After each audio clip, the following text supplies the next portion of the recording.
We have met many, many people here today. We're going to meet another couple right now. The difference today, and by the way, let me introduce both Frank and Rana.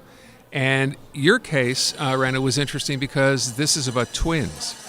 So you went through a bit of a, say, an issue because it got bad very, very quickly. Just tell us what happened.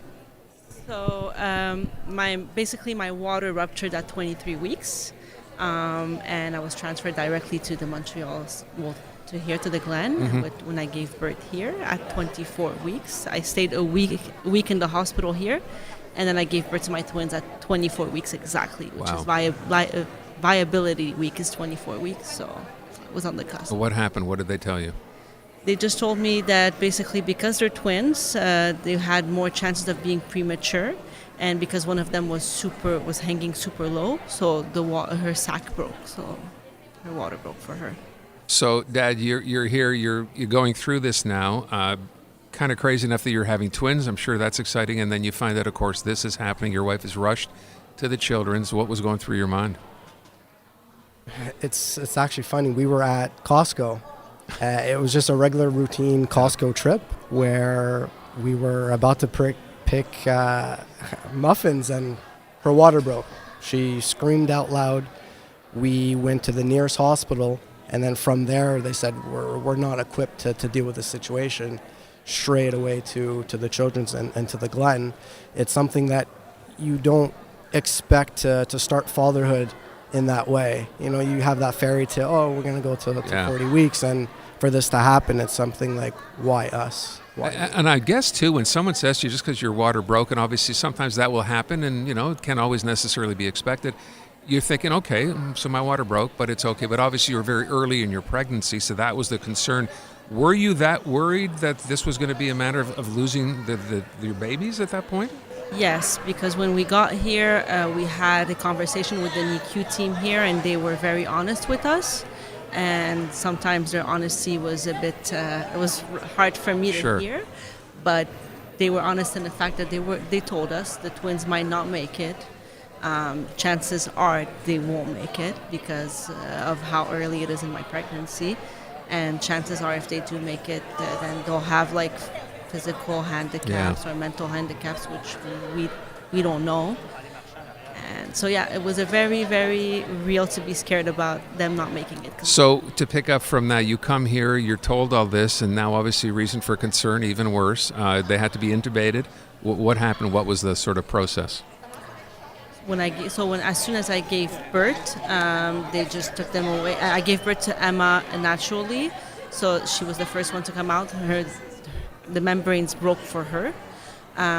They took her right away and intubated her right away. I didn't have a chance to even see her or anything like that.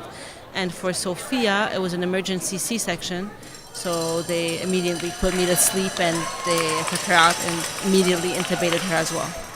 And beyond that now, so how long ago were we talking about here? This is January, 27th of January when they were born. Okay. So we've been living this all year. So we're now 6 months roughly down the line. What's the prognosis? What have they told you? What can you expect? We basically, right now, thank God the girls are doing good. There's no, we don't see any delays with them right now at the moment. Do we know what the future is going to hold for us? No, we don't. A couple of weeks ago, we were actually readmitted to the hospital just for a simple cold that they caught. So we know that they're very, very susceptible. And actually, Emma had her heart stopped for 4 minutes.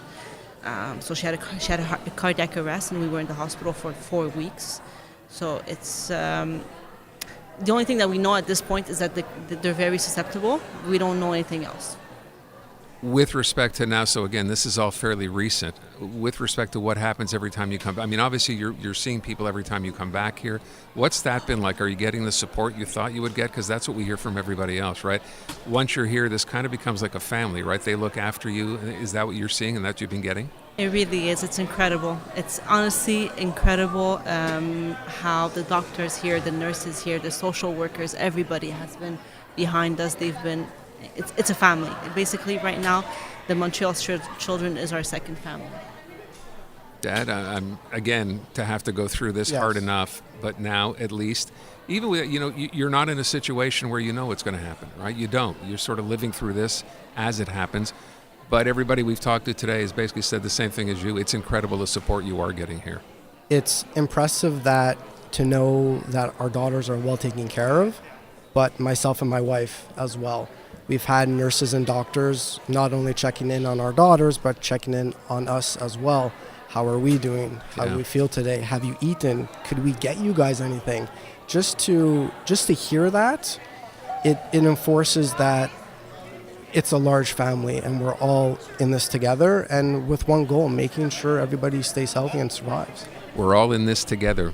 Those are the words, because that's what it is here. It is that family. I want to thank you both for coming and telling your story, sharing that story, because I'm hoping that, along with everybody else we've heard from today, will give you, if you're listening right now, the impetus to pick up that phone, call, and make that donation.